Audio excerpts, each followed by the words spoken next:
আসসালামু আলাইকুম বন্ধুরা, আশা করি সবাই ভালো আছেন। আজ আপনাদেরকে আমার একজন খুবই কাছের মানুষ, ভালোবাসার মানুষ ইতালি থেকে একটি গিফট পাঠিয়েছে, সেটি দেখাবো। আসলে গিফট পাওয়ার মজাই আলাদা। গিফটটি হাতে পেয়ে আমি অনেক খুশি। গিফটটি একটি মোবাইল রিয়েলমি C65।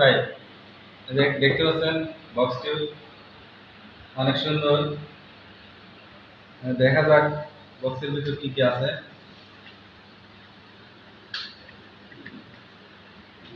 প্রথমে বক্সের ভিতরে একটি মোবাইলের কভার আছে, ব্যাক কভার।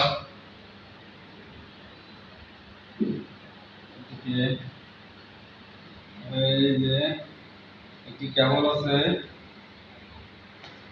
চার্জার নাই, হেডফোন থাকে না, চার্জার হেড থাকে না। মোবাইলটি অনেক সুন্দর।